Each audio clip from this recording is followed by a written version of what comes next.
Merci d'être avec nous sur Al24 News, au sommaire de l'actualité de ce dimanche 2 août. Poursuite du génocide de l'entité sioniste contre les Palestiniens, notamment dans la bande de Gaza. Au moins 14 Gazaouis sont tombés en martyrs ce dimanche, dont 4 enfants et une femme.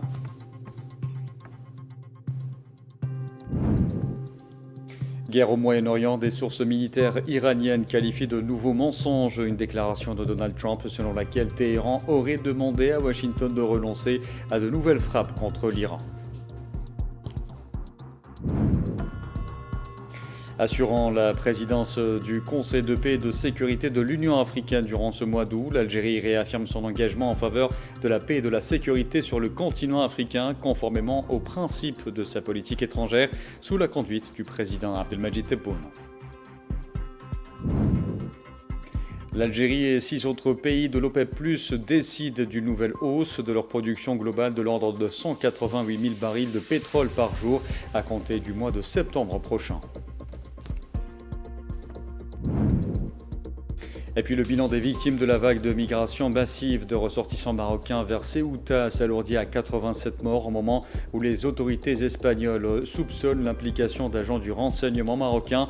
L'Union européenne convoque une réunion d'urgence pour mardi prochain. Bonsoir à tous. Le peuple palestinien continue de subir l'agression génocidaire de l'entité sioniste, notamment contre la bande de Gaza.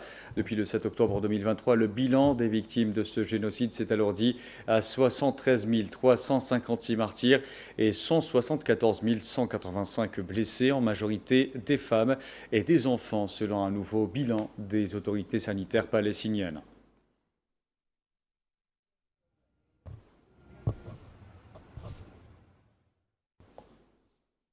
Et ce dimanche, au moins 14 Palestiniens, dont 4 enfants et une femme, sont tombés en martyrs et plusieurs autres ont été blessés dans des frappes aériennes des forces de l'entité sioniste contre différentes régions de la bande de Gaza. Parmi ces victimes, une famille entière a été décimée. Elle était composée d'un homme, de sa femme enceinte et de leur fils de 7 ans.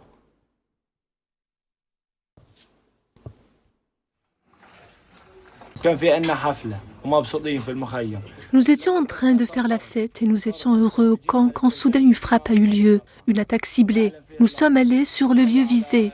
Nous avons trouvé des enfants démembrés. Dieu seul sait ce qu'ils sont devenus. Ici, il y a un bébé et des enfants démembrés. Voici le bébé.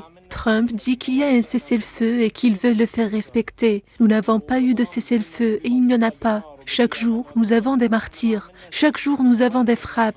De jeunes enfants marchent dans la rue et ils meurent. Quelle est leur faute?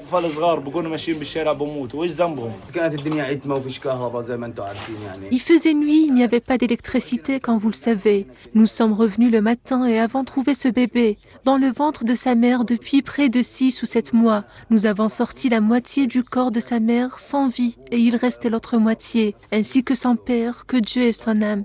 Tous ont été démembrés. Quelle est la faute de ce bébé? 6 mois dans le ventre de sa mère. Il n'a pas vu la vie et il n'a même pas connu la vie normale. Et à Deir el-Balah, une frappe de l'entité sioniste a touché une voiture, tuant 2 personnes. Selon les témoins sur place, le véhicule roulait tranquillement avant d'être violemment bombardé.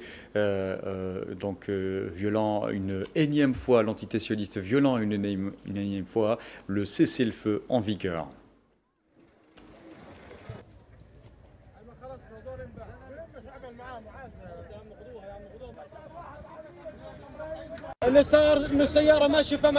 Ce qui s'est passé, c'est que la voiture roulait tranquillement. Nous étions assis dans l'école quand elle a été percutée. Comme vous pouvez le voir, elle a renversé l'autre voiture. Ce qui se passe à Gaza est une injustice. Ils ont dit qu'il y avait une trêve, mais où est-elle? Cette trêve, c'est juste ramasser des cadavres, de la chair, des cerveaux, des hommes démembrés, des mains. Pourquoi tout cela? Et dans ce contexte, des déplacés palestiniens nourrissent l'espoir de regagner leur foyer, mais se heurtent à d'immenses défis, notamment des craintes sécuritaires majeures alimentées par la persistance des frappes, les destructions massives des infrastructures et l'incertitude sur le respect des accords de transition. Abel Amzian Zitouni. Au milieu des ruines et des tentes de fortune, de nombreux déplacés razaouis souhaitent rentrer chez eux, mais les craintes sécuritaires persistent. Les pourparlers de paix ou les réouvertures ultra contrôlées de points de passage faisant naître une lueur d'espoir pour la réunification des familles. Les déplacés espèrent un cessez-le-feu et un retour chez eux. Nous espérons qu'ils parviendront à un accord et qu'un cessez-le-feu sera instauré. Nous ne voulons rien qui puisse faire obstacle. Nous sommes très heureux à l'idée de rentrer chez nous. Même avec le strict minimum, ce serait bien mieux que de continuer à dormir dans la rue. Des analystes palestiniens ont noté les retards potentiels liés aux prochaines élections sionistes et ont soulevé des questions concernant les dispositions du Comité national relatives à l'entrée et à l'installation de maisons mobiles. Les élections israéliennes devraient avoir lieu en octobre prochain, ce qui pourrait entraîner des retards dans la mise en œuvre de cet accord.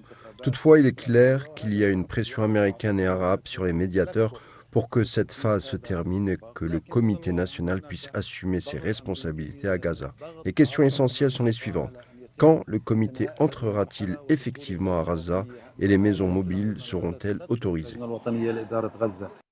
Le président américain Donald Trump a déclaré jeudi que le soi-disant Conseil de la paix était parvenu à un accord pour le désarmement du Hamas et d'autres factions armées à Gaza, qualifiant cet accord d'étape clé vers une nouvelle phase de gouvernance dans l'enclave palestinienne. Selon Trump, l'accord serait mis en œuvre par étapes. Une fois le désarmement achevé, les forces sionistes se retireraient, tandis qu'une force internationale de stabilisation et une nouvelle force de police palestinienne assumerait la responsabilité de la sécurité à Gaza. Des responsables du Hamas ont déclaré que la mise en œuvre de l'accord est conditionnée au respect par l'entité sioniste de ses obligations, principalement le retrait de l'enclave palestinienne. Une fois l'accord conclu, le Hamas remettrait les armes à l'administration palestinienne de la bande de Gaza ou au comité palestinien pour l'administration de l'enclave. Il y a une centaine d'enfants gazaouis ayant perdu au moins l'un de leurs parents pendant le génocide prennent part à une course de 500 mètres organisée dans la ville de Khan Younes, au sud de la bande de Gaza, dans le but de leur apporter un soutien psychologique. Maria Chouillère.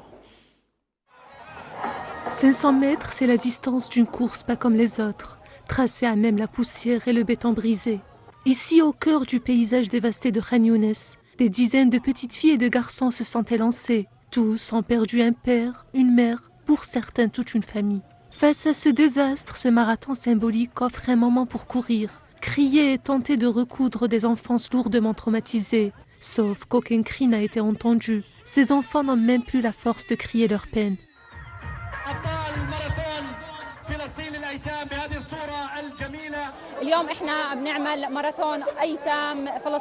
Aujourd'hui, nous organisons le marathon des orphelins palestiniens. L'objectif principal de cette course est d'offrir aux orphelins opprimés, privés de leurs droits, un environnement familial.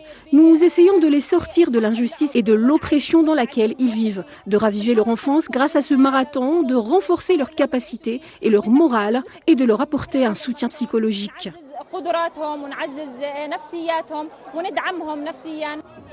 Au milieu de cette foule en mouvement, Seif, paralysé depuis la frappe qui a tué son père, ne peut que regarder. Mais sa simple présence, assis là au bord des décombres, porte à elle seule toute la dignité de cette journée. Je suis la mère de Seif Hijazi, qui a perdu son père pendant la guerre. Après avoir perdu son papa, il a été blessé au cou et est devenu paralysé. Malgré sa blessure et les souffrances qu'il a endurées pendant cette guerre, Seif est venu participer à la course. C'est une source de fierté pour moi. Sa patience et sa résilience pendant la guerre sont une source de fierté pour moi. Selon l'ONU, entre 40 000 et 58 000 enfants ont perdu au moins un de leurs parents à Gaza depuis le début du génocide sioniste, et plus de 700 sont les uniques survivants de toute leur famille. Sans école ni avenir tracé, ces enfants ont couru pour interpeller les consciences et rappeler au monde qu'au milieu des décombres, leur volonté de vivre reste intacte.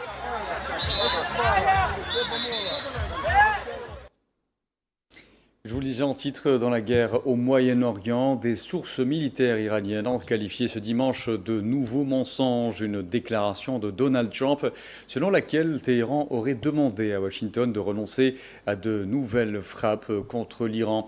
Les mêmes sources citées par des médias iraniens ont ajouté que les forces iraniennes étaient en état d'alerte maximale et prêtes à toute éventualité. Hier, le président américain avait indiqué que les États-Unis et l'entité sioniste avaient convenu de suspendre de nouvelles frappes prévues contre l'Iran à la demande de Téhéran et d'autres pays de la région, à condition qu'un accord soit rapidement conclu.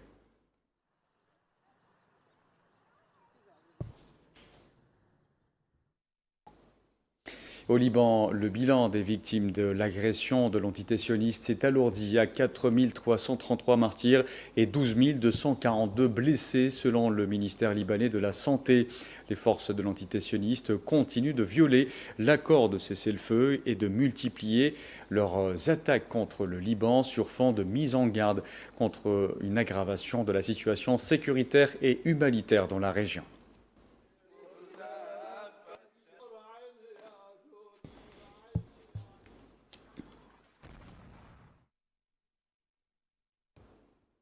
La direction de la Syrie, dans la province d'Idlib, au nord du pays. Les déplacés doivent endurer une chaleur extrême.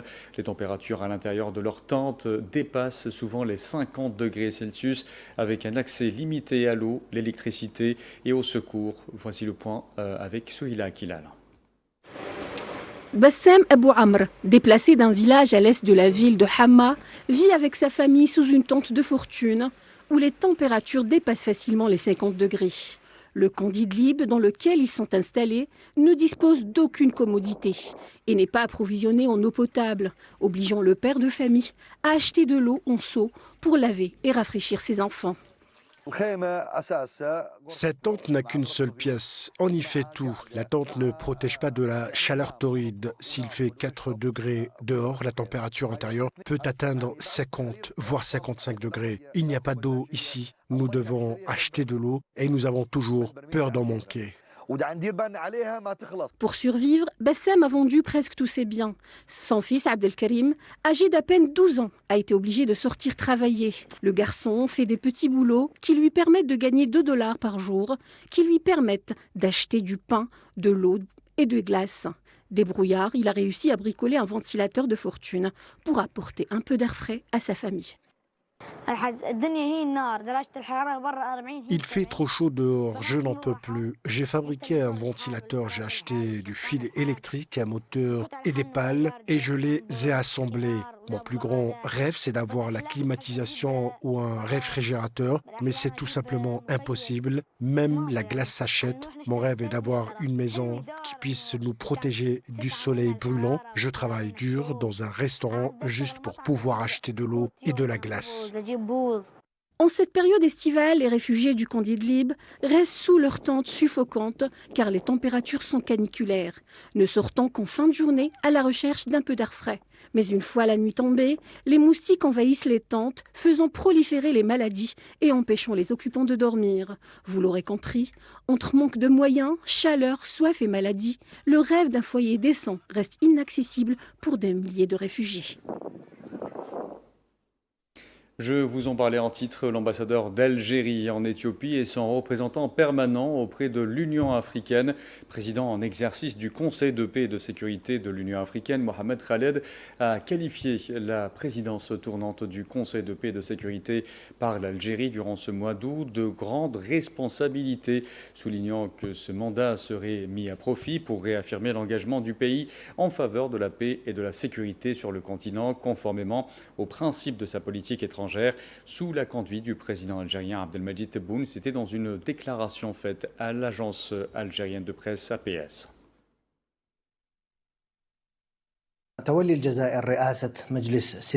La présidence par l'Algérie du Conseil de paix et de sécurité de l'Union africaine au cours du mois d'août 2026 constitue une grande responsabilité et un grand honneur. Elle concrétise l'engagement constant de l'Algérie en faveur de la paix et de la sécurité sur le continent africain et consacre les principes issus de sa politique étrangère sous la conduite du président de la République, Abdelmadjid Tebboune. Cette présidence essentielle, la deuxième depuis l'élection de l'Algérie en 2025 comme membre du Conseil de paix et de sécurité pour la 6e fois depuis sa création en 2004, traduit la confiance dont jouit notre pays au sein de l'Union africaine, ainsi que son souci constant d'instaurer la stabilité et la paix sur le continent, guidé par sa conviction inébranlable dans les principes des solutions africaines aux problèmes africains.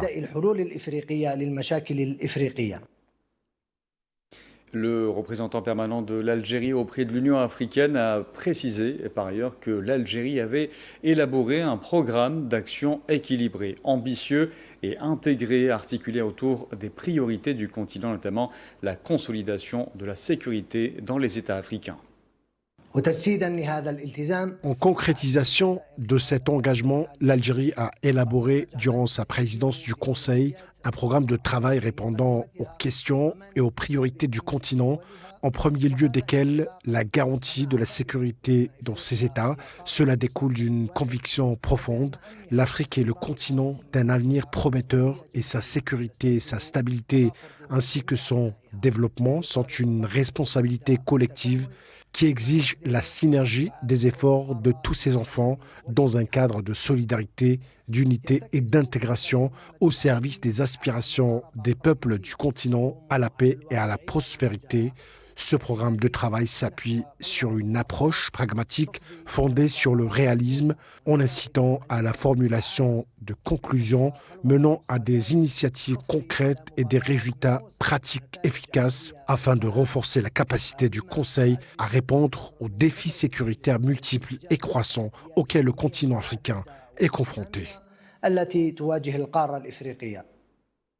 Le programme de la présidence du Conseil de paix et de sécurité de l'Union africaine par l'Algérie comprend 12 activités, dont 9 réunions au niveau des représentants permanents et une mission de terrain au Soudan, outre l'examen de dossiers centraux.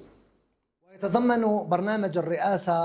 programme de la présidence comprend 12 activités, parmi lesquelles 9 réunions au niveau des représentants permanents et une mission sur le terrain, en plus de l'examen de dossiers centraux tels que l'éducation dans des zones de conflit, l'évolution de la situation au Soudan du Sud et dans la région du Sahel, la lutte contre le terrorisme et le renforcement du système d'alerte précoce, aux côtés de la consolidation de la coopération avec les différents organes de l'Union africaine, à l'instar du Parlement panafricain, de la Commission africaine des droits de l'homme et des peuples, de la plateforme de gouvernance africaine ainsi que la structure africaine de paix et de sécurité, également présidée par l'Algérie. L'ambassadeur algérien a aussi souligné la nécessité d'adopter une approche fondée sur le dialogue, la médiation et la prévention dans la résolution des conflits en Afrique. En somme, les travaux menés durant la présidence précédente ont porté en premier lieu sur l'examen de la situation des crises et des conflits que traverse le continent africain afin de permettre au Conseil d'exercer son rôle central dans la recherche de solutions politiques et paisibles aux conflits et de renforcer sa capacité de réponse effective selon une approche fondée sur le dialogue et la prévention. Enfin, le représentant permanent de l'Algérie auprès de l'Union africaine s'est dit convaincu de la capacité des pays du continent à relever les défis actuels, quelle qu'en soit l'ampleur, à travers la solidarité, l'action collective et le renforcement des partenariats africains. Je tiens à souligner que les pays africains sont collectivement capables de surmonter les défis actuels, quelle qu'en soit la gravité, grâce à la solidarité, à l'action collective et au renforcement des partenariats africains afin de répondre aux aspirations des peuples du continent, à la sécurité, à la stabilité, au développement et de bâtir l'Afrique que nous voulons. Je Je vous disais en titre également, l'Algérie et 6 autres pays de l'OPEP+ ont décidé ce dimanche d'une nouvelle hausse de leur production globale de l'ordre de 188 000 barils de pétrole par jour à compter du mois de septembre prochain, tout en soulignant l'importance d'un suivi continu et attentif de l'évolution du marché pétrolier international. Le quota de l'Algérie augmentera ainsi de 6 000 barils par jour pour le même mois, pour le porter à 1 007 millions de barils par jour.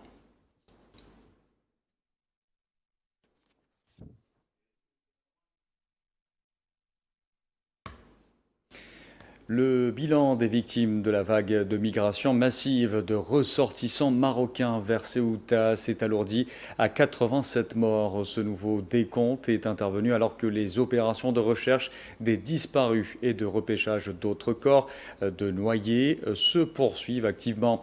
Le délégué du gouvernement espagnol à Ceuta a précisé que les équipes de secours et les plongeurs continuaient de ratisser le littoral, en particulier aux abords de la digue de Tarajal.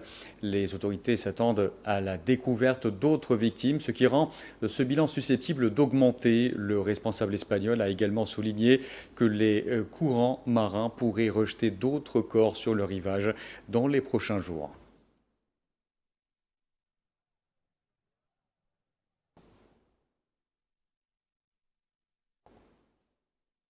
Et la garde civile espagnole a confirmé que les dispositifs de surveillance installés à la frontière entre le Maroc et la ville de Ceuta avaient détecté des individus que les autorités espagnoles soupçonnent d'appartenir au service de renseignement marocain.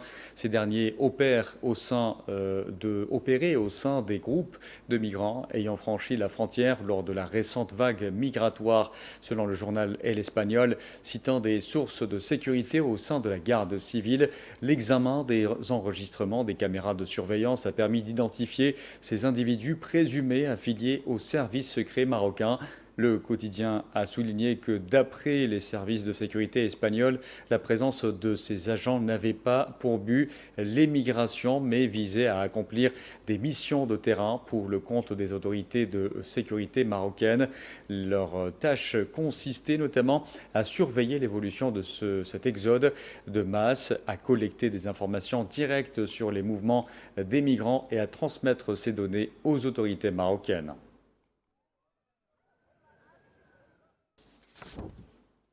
Et face à la crise migratoire de Ceuta, l'Union européenne a convoqué une réunion d'urgence pour mardi prochain.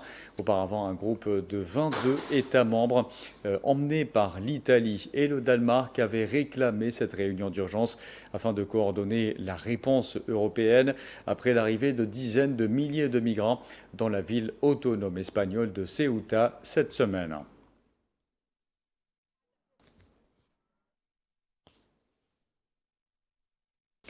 En Russie, à présent, un engin explosif improvisé a explosé hier dans un restaurant du centre de Moscou, tuant au moins 3 personnes, dont l'auteur de l'attentat, selon des médias russes citant des responsables locaux.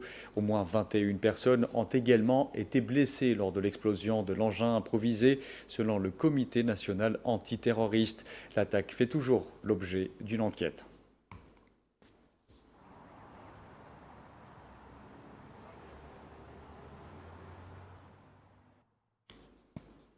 Et dans le conflit russo-ukrainien, 8 personnes ont été tuées ce dimanche en Russie dans des frappes ukrainiennes de drones et d'artillerie dans les régions de Belgorod à l'ouest, Saratov au sud-ouest et à Udmurtie au centre, selon les autorités locales. Et le ministère russe de la Défense a rapporté avoir abattu au total 635 drones ukrainiens au cours de la nuit dernière au-dessus de plusieurs régions.